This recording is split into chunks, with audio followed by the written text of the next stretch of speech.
제가 지난주에 이제 말씀을 묵상하면서 또 설교 준비하는 가운데에 우연히 영화를 하나 보게 됐습니다. 또 유튜브에 무료 영화라 그래가지고 제목이 아주 신박해서 무슨 영화인가 이렇게 봤더니 굉장히 어떻게 하나님이 또 설교 준비를 위해서 이렇게 우연히 이렇게 툭 던져주신 것 같아가지고 너무 좋았는데, 그 제목이 뭐냐면 이게 벌써 2017년도에 개봉한 영화더라고요. 오래됐습니다. 제목이 괜찮아요 미스터 브래드라는 영화인데, 여러분 저런 영화가 있었는지 몰랐죠? 우리는 워낙 이 상영되는 거는 그냥 막 때려 부시고 막 하다 많으니까 저는 저 영화 우연히 봤는데 소위 은혜 받았어요. 은혜 받았습니다. 원래 원제목은 뭐냐면 브래드스 스테이터스라고, 브래드스의 그 상태, 지금 상태에 대한 영화인데 어떻게 보면은 그냥 심리극이에요. 한 중년 남성, 이제 극 중에 47으로 나오는데 중년 남성이 그 삶을 이렇게 되돌아보면서 내면적인 갈등을 아주 섬세하게 그려냈어요. 영화를 보면서 심리적인 것을 이렇게 섬세하게 묘사할 수 있구나 라는 것에 깜짝 놀랐습니다. 개인적으로는 아주 좋은 작품이에요. 여러분들 그 유튜브에 무료 영화예요. 꼭 괜찮아요 미스터 브래드, 이걸 한번 꼭 보시면 좋겠습니다. 강력하게 추천합니다. 주인공의 이 심리적 묘사가 굉장히 섬세하고 그 심리적 묘사와 함께 음악도 기가 막혀요. 음악 감독이 누군지 모르겠지만 음악만 들어도 이 사람의 심리 상태가 이렇구나라는 것을 느낄 수 있을 정도로 아주, 영화는 굉장히 평이합니다. 그냥 아주 그냥 평범해요. 그런데 그냥 몰입하게 돼요. 줄거리는 이렇습니다. 주인공 브래드는 겉보기에는 나름대로 성공했어요. 중산층의 나름대로 그런 행복한 삶을 살고 있습니다. 사랑하는 아내가 있고 또 아주 자랑스러운 아들이 있어요. 똑똑하고. 그도 비영리 단체를 운영하면서 나름대로 사회적으로 그렇게 의미 있는 그런 삶을 살고 있습니다. 그런 일들을 해가고 있고. 그런데 브래드는 어느 날부터 자기 마음속에 불행하다라는 생각이 들어오기 시작했어요. 그 이유는 뭐냐면 끊임없는 비교 때문이에요. 어떤 사건이나 어떤 사람이나 끊임없이 그런 비교예요. 영화에서 보면은 저 사람이 나를 보는 눈빛, 아니면 어떤 친구에 대한 것, 끊임없이 그 비교를 통해서 불행에 시달립니다. 젊은 시절에 함께했던 친구인들이, 어떤 친구는 TV에 나오는 정치인이 되기도 하고, 어떤 친구는 억만장자가 돼요. 또 어떤 친구는 유명한 영화 감독이 돼요. 어떻게 보면은 사실 그도 불행한 삶은 아닌데 그 친구들하고 비교하는 거죠. 그러면서 자신만 뒤처진 것 같은 열등감에 사로잡히는 거예요. 결국 그는 진정한 행복이 나중에 영화 끝에, 제가 결말은 얘기 안 하겠지만, 가까이 있다는 것을 찾게 되는데, 여러분 그 소위 심리학에서 말하는 사회적 비교 이론이라는 게 있다고 합니다. 사회적 비교 이론. 이 이론은 특별한 게 아니라, 사람은 자신의 능력이나 가치를 판단할 때에 혼자만의 기준이 아니라 다른 사람하고 비교하면서 평가한다는 거예요. 당연한 얘기일 것 같잖아요. 나를 평가할 때 그때 어떻게 평가해요? 그럼 내가 실력이 어떻고, 내가 사는 것이 어떻고, 내 외모라든지 아니면 다양한 것을 내가 평가할 수 있는데, 그것을 혼자만의 기준이 아니라 다른 사람하고 비교해서 평가한다는 심리적인 이론이 사회적 비교 이론이라고 합니다. 우리는 타인의 어떤 성취들, 내 친구 학교 다닐 때 좀 그랬는데 제가 저렇게 잘 사네? 쟤는 굉장히 찔했는데 뭐 TV에도 나오고 그러네. 어느 순간 SNS를 보면서 비교하기 시작하는 거죠. 우린 타인의 성취나 능력과 삶과 그러면서 나 자신하고 비교하면서 때로는 우월감을 가져요. 자식 옛날에 잘 나가는 것 같더만 지금 완전히 형편없네. 내가 더 잘 사네. 내가 더 행복하네. 그런데 SNS 딱 보니까 저 친구가 저렇게 살아? 굉장히 열등감에 빠지기도 하죠. 이것을 통해서 나 자신을 이해한다는 거예요.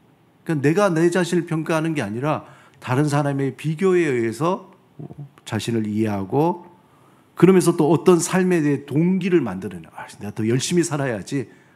제가 주식을 해서 저렇게 벌었어? 좋아, 나도 한번 해볼까? 라는 어떤 새로운 삶의 동기를 만들어냅니다. 이런 사회적 비교 이론이 이 영화의 주인공 브래드에게 아주 적나라하게 나타나요. 영화 처음부터 끝까지, 정말 처음부터 거의 끝까지 계속해서 독백하면서 이런 치열한 자기와 다른 친구들, 다른 사람들과 비교하면서 심지어는 자식하고도 비교하면서 그러한 갈등을 극명하게 나타내줍니다. 이 영화를 보면서 브래드의 이런 심리적인 고통이 현대인들이 가지는 동일한 고통이구나. 어떻게 보면 현대를 살아가는 우리의 모습과 크게 다르지 않다는 것. 그래서 이 영화를 보면서 저건 내 모습인데 저건 내 모습인데 이렇게 점점 공감을 해가게 됩니다. SNS를 통해서 끊임없이 타인의 성공담을 접하게 되는 이런 시대, 또 SNS 통해서 끊임없이 자기를 부풀려서 조금 더 내가 있어 보이게 하는, 그걸 명사로 뭐라 그러는 줄 아세요? 있어빌리티라 그러는 거예요. 뭔가 좀 있어 보이는 그러한 모습으로 보이기 위해서 사진을 찍고 그 다음에 뭔가 이렇게 업로드하는 그런 모습들. 많은 사람들이 브래드와 같은 상대적 박탈감 생기게 되죠. 또 열등감에 시달리는 게 아닌 것 같지만 그 뇌리 속에, 내 머릿속에, 마음 한구석에 하는 그런 생각이 드는 거죠. 거기에 시달리고 있다는 겁니다. 그런데 객관적으로 보면은 그렇게 나쁜 것도 아닌데 나의 삶이 가진 것이 분명히 있음에도 불구하고 뭔가 항상 부족하다고 느껴요. 왜냐? 비교하니까 뭔가 부족하다고 느껴요. 물론 실제적으로 부족할 수도 있지만 더한 사람도 있는데 그 사람하고 비교하면은 내가 우월감을 느끼기도 하고 또 다른 사람하고 비교하면 내가 박탈감을 느끼긴. 자신의 삶을 남의 잣대로 평가하면서 스스로 자학하는 거죠. 스스로를 괴롭히고 있는 것입니다. 그래서 영화 속에서 브래드는 어느 순간에 이렇게 고백해요. 성공이란 것 결국 비교에서 오는 거야. 하지만 비교하는 그 순간에 행복은 사라져버리는 거야. 그렇게 얘기하는 거죠. 예전에 유행가 제목 중에 이런 게 있어요. 비교는 바보들의 짓. 하다 오래돼서 노래는 좋아요. 장로님 이 노래 아시죠? 비교는 바보들의. 장로님 모르시는구나. 유튜브에 한번 찾아보시면은 제목이 맞는지 잘 모르겠는데 비교는 바보들의 우리는 남의 삶의 기준으로 자신의 행복을 재단하려고 하는 거예요. 자꾸. 그 과정 속에서 비교하는 순간 행복이 싹 사라져버리는 거예요. 비교하는 순간 행복이 사라져요. 그 과정에서 진정한 만족과 평안을 잃어버리게 된다는 겁니다. 현대인들은 이 SNS의 사진 한 장을 보고는 그렇게 비교하잖아요. 그런데 그 한 장을 찍고 난 뒤에 그 이후의 모습들 우린 모르잖아요. 그 이후에 그 사람의 모습이. 사실은 그게 아닐 수도 있는데 온갖 상상의 나래를 펴요. 이 영화의 브래드는 진짜 상상이에요. 이분이 다른 영화가 뭐냐면은 영화 뭐죠? 월터? 월터의 상상은 현실이 된다. 뭐 그런 영화인데 진짜 이 상상의 나래를 피는데 그게 너무 우스운 게 우리도 그렇게 하는 것처럼 공감이 가는 거예요. 어떤 표정, 어떤 친구의 그 모습, 심지어 친구가 통화하는 그 말 한마디 속에 막 쟤는 그럴 거야. 쟤는 정말 좋을 거야. 막 쟤는 정말 막 행복할 거야. 막 이렇게 상상하는데 실제로는 안 그런 거예요.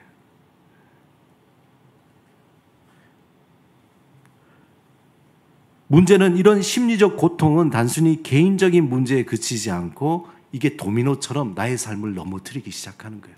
뭐냐면은 연쇄적으로 우울증이 오기도 하고 불안장애도 오고 그리고 번아웃 증후군이라 그래서 완전히 탈진하게 된. 현대인들은 자신의 삶에서 오는 고통과 고난과 함께 이러한 비교 의식이 깊어지면 깊어질수록 잠을 못 자는 거예요. 잠을 이룰 수가 없습니다. 밤마다 잠들지 못하고 자신을 자책하면서 눈물로 베개를 적시는 날을 보내게 된다는 거예요. 남몰래 흘리는 거죠. 내 인생은 왜 이렇게 됐을까 하고 슬퍼하면서 밤을 보내게 되는 겁니다. 오늘 본문 예레미야 31장 말씀에는 인간의 고통에 대해서 하나님의 깊은 위로와 또 공감이 있음을 발견하게 됩니다. 우리 함께 본문 15절을 다시 한번 읽어보겠습니다. 시작. 여호와께서 이와 같이 말씀하시니라. 라마에서 슬퍼하며 통곡하는 소리가 들리니 라헬이 그의 자식 때문에 애곡하는 것이라. 그가 자식이 없어 위로받기를 거절하는도다. 여기서 보면 라헬이라는 말이 나오죠. 라헬이 누굽니까? 라헬은 야곱이 사랑하는 아내였어요. 영어로 하면 레이첼입니다. 제 아내의 영어 이름도 레이첼입니다. 그럼 저는 야곱이냐? 저는 야곱이야. 야곱. 사랑하는 아내. 야곱의 가장 사랑받는 아내였는데, 그런데 요셉과 또 베냐민의 어머니였어요. 그런데 그 이전의 삶은 어땠는가? 한번 생각해 보세요. 라헬이 아무리 있어도 자식을 못 놓는 거예요. 그 언니 레아는 막 그냥 자식을 계속 놓는데 라헬은 자식이 없는 거예요. 그러니까 그 고통이 얼마나. 구약 시대에서는요, 자식을 못 놓으면 하나님에게 저주받았다고 생각했기 때문에, 그래서 그는 너무나 슬픔과 애통함과 고통 속에서 사는 거예요. 어떻게 보면 사는 게 아니죠. 비교가 되잖아요. 언니하고. 언니는 자식 놓으면 또 자식 놓고 이러는데 나는 자식이 없어. 사랑은 받지만 자식이 없어. 그 비교 때문에 눈물로 밤을 지새는 겁니다. 그걸 가지고 예레미야는 북이스라엘이 아수르에 의해 멸망당하고 백성들이 포로로 끌려가는 그 상황의 고통이 라헬이 자식을 잃고 통곡하는 그 모습으로 비유한 거예요. 그래서 라마라는 곳은 어디냐면은, 라마는 예루살렘 북쪽에 있는 곳이고, 그때에 포로들이 바벨론을 끌려갈 때에 다 이렇게 집결했던 그 장소예요. 그러니까 라마에서 슬퍼하며 통곡하는 소리가 들린다.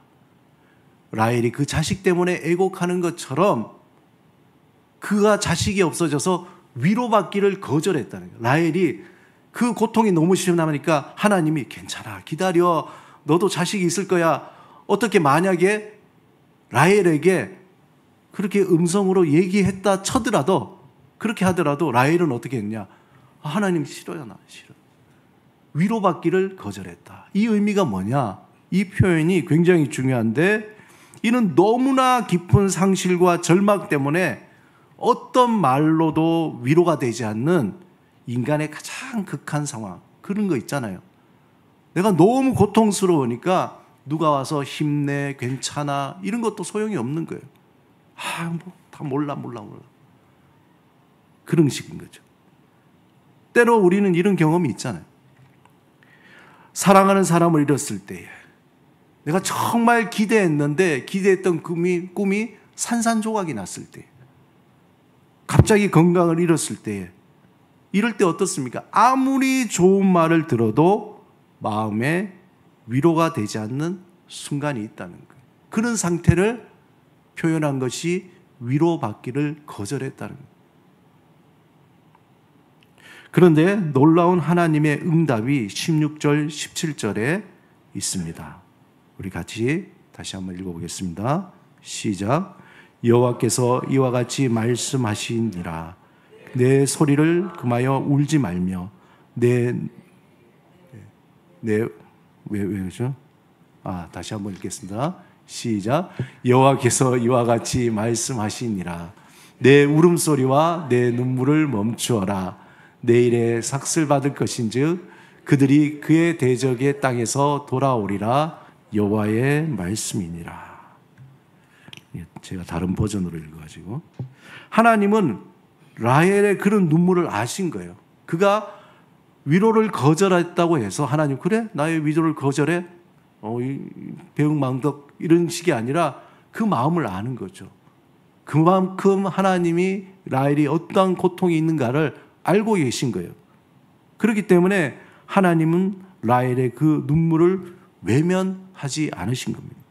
오히려 그 눈물과 통곡을 들으시고 하나님께서는 회복과 소망의 약속을 해줬는데, 이스라엘 백성에게 세 가지의 약속인데, 첫 번째는 뭐냐면은 16절에 보면 내 일에 싹을 받을 것이, 이 말은 뭐냐면은 다른 표현을 하면 내 일에 상급을 받을 것이다 라는 말이에요.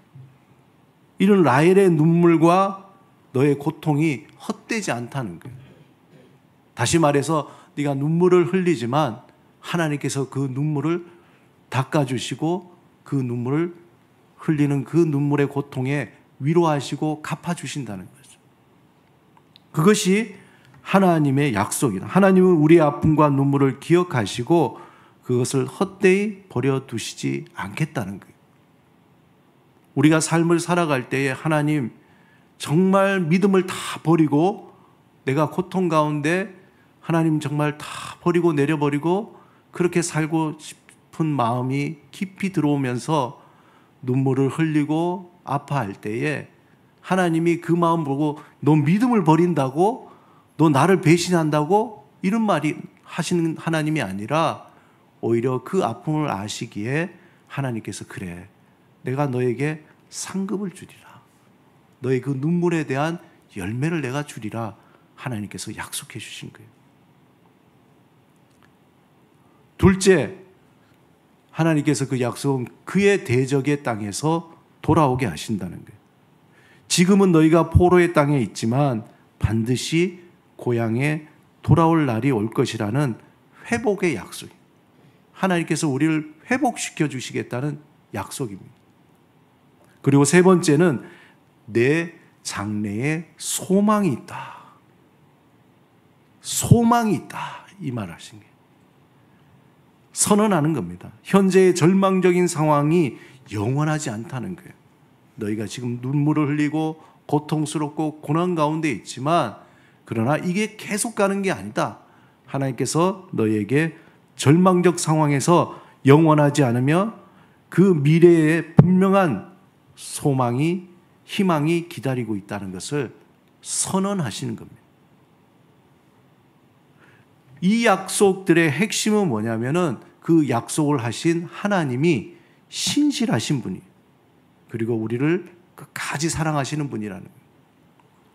그래서 하나님은 인간의 고통을 외면하지 않으시며 절망의 밤이 아무리 길고 어두워도 반드시 아침을 가져다 주시는 거라.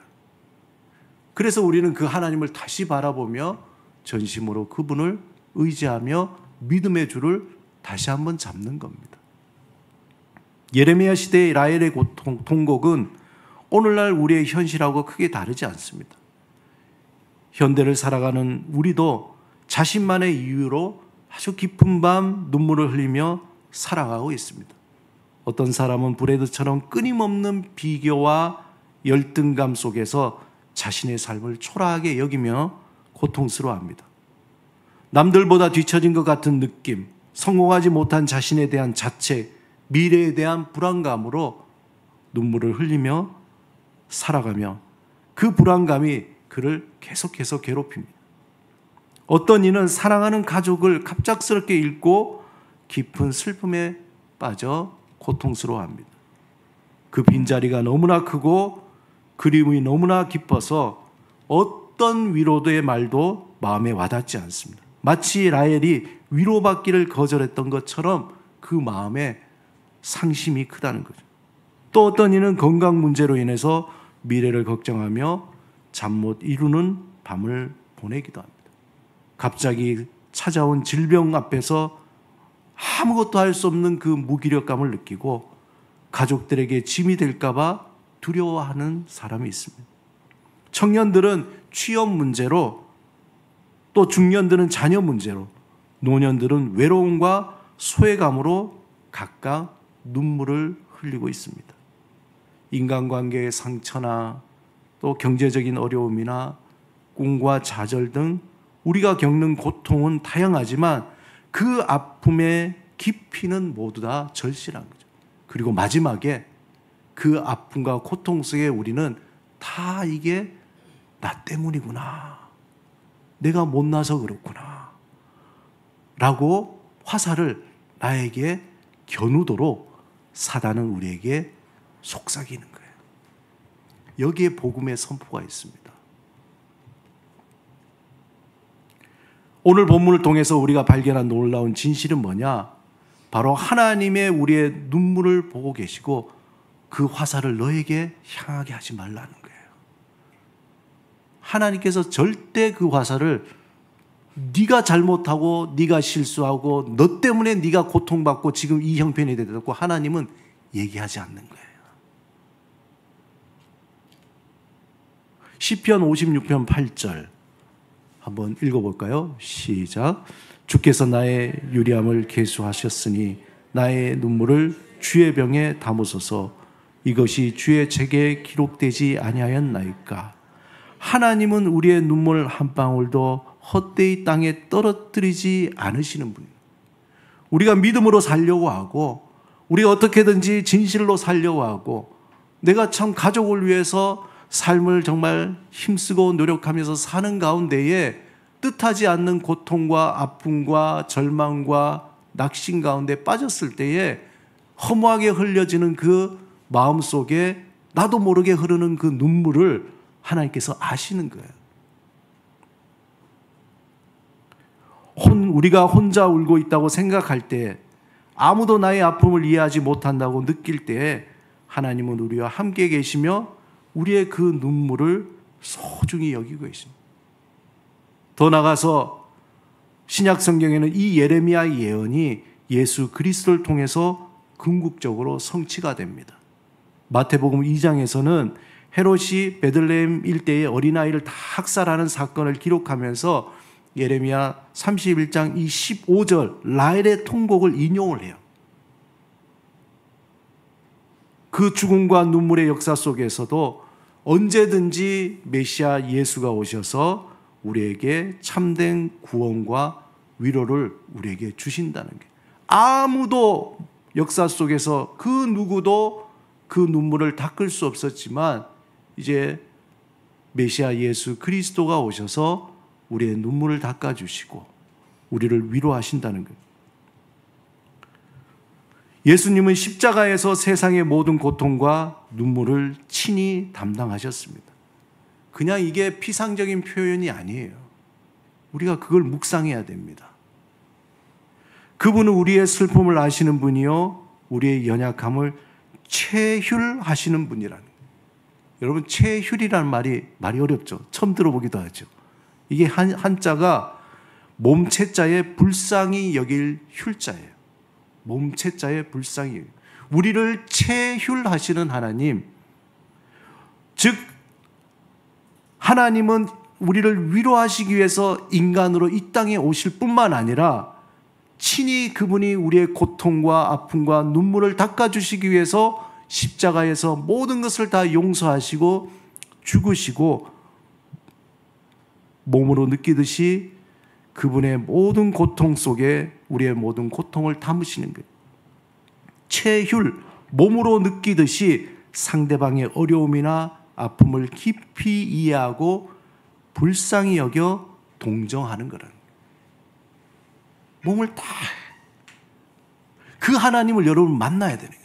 눈물로 지새는 그 밤에, 잠 못 이루는 밤에 우리 하나님이, 예수님이 우리에게 다가오셔서 체휼하신다는 거예요.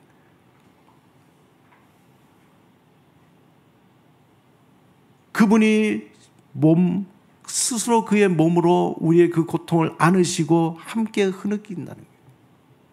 그 하나님을 만날 때 우리는 자유함과 기쁨과 위로와 새로운 소망을 발견하게 됩니다. 로마서 8장 1절에 예수 그리스도 안에 있는 자에게 결코 뭐가 없다고요? 정죄함이 없다 그랬죠. 정죄함이. 하나님은 예수 그리스도 안에서 화살을 우리에게 쏘는 게 아니라 그 화살을 거두시고 오히려 우리에게 따뜻한 손으로 우리를 만져주시는 거예요.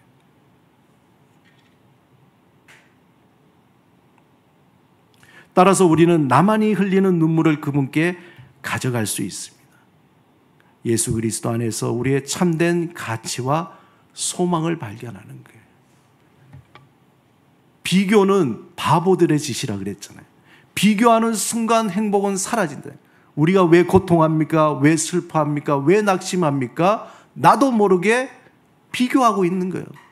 세상의 가치와 다른 사람과. 그러면서 그 화살을 나에게 향하는 거죠. 나의 실수와 나의 부족함과 나의 못난 것, 그것 때문이라고 나를 자학하기 시작하는 거죠. 그러나 하나님은 우리에게 다가오셔서 아니라고 얘기하는 거예요. 아니라고요. 우리는 있는 그 자신 그대로 우리를 소중하게 여기고 우리를 위로하시고 우리에게 아무런 정죄하지 않는 거예요. 정죄하지 않는 거예요. 사랑하는 여러분, 혹시 지금 눈물로 채워진 밤을 보내고 있습니까? 비교와 열등감으로 인해, 상실과 슬픔으로 인해, 질병과 어려움으로 인해 잠 못 이루는 밤을 견디고 있습니까? 그렇다면 오늘 본문에 하나님의 이 약속을 붙드시기 바랍니다. 내 소리를 금하여 울지 말며 내 눈을 금하여 눈물을 흘리지 마라. 내일에 상급이 있다고, 내 장래에 소망이 있다고, 이 약속을 우리에게 주시는 하나님의 그 음성을 우리 받으시기 바랍니다. 오히려 우리의 눈물이 헛되지 않으며 반드시 하나님의 회복의 역사를 이루어 주실 것이라는 확실한 그 보증을 받으시기 바랍니다. 더 나아가서 예수 그리스도를 통해서 이미 승리하신 하나님, 그 하나님이 우리의 눈물을 기쁨으로, 우리의 슬픔을 소망으로 바꾸어 주실 것입니다. 날마다 순간마다 예수 그리스도 안에서 선포하시기 바래요. 우리를 향하는 그 화살을 다 거둬 가시고 우리에게 함께 하시고 위로하시는 하나님의 그 손길을 경험하시기 바랍니다. 하나님이 우리를 위로하시고 소망해 주시는 것처럼 더 나아가서 우리도 우리의 가족들, 친구들, 이웃의 그 눈물을 외면하지 않고 마음을 다해 위로하며 함께 눈물을 흘리는 사랑의 실천이 필요합니다. 오늘 이 시간을 통해서 또 앞으로 하나님께서 우리에게 주신 그 약속을 부여잡고 한 주간 살아가실 때에 우리를 향해서 함께 하시고 우리를 위해 눈물을 흘리시며 위로하시는 그 주님을 경험하며 날마다 예수 그리스도 안에서 자유하고 날마다 그 복음을 선포하고 그리고 새롭게 살아가시는 여러분이 되시기를 주님의 이름으로 축원합니다. 우리 함께 말씀을 생각하시면서 기도드리겠습니다. 특별히 이 시간에 우리가 함께 기도할 것은 우리 마음속에 수많은 비교, 나에게 향했던 수많은 화살들, 그 모든 것들을 예수 그리스도 안에서 다 내려놓으시기 바랍니다. 우리의 죄를 위해서 자신의 모든 것을 버리신 예수 그리스도의 그 사랑과 용서하심을 통해 주님의 그 복음 안에서 하나님은 우리를 있는 그 모습 그대로 살아가기를 원합니다. 이 시간 나를 괴롭게 하는 그러한 생각들, 그 모든 것들을 주님 내려놓습니다. 주님, 우리의 이 모습을 받아주시고 주님이 약속하신 소망으로, 부활의 신앙으로 다시 한번 살아가게 하여 주시고, 나를 사랑하시되 끝까지 사랑하시고 나를 붙드시되 영원히 우리를 붙드시는 하나님만을 바라보며 주님의 위로가 필요합니다. 주님의 소망이 필요합니다. 주님의 그 손길이 필요합니다. 고백하며 이 시간에 침묵으로 기도드리겠습니다.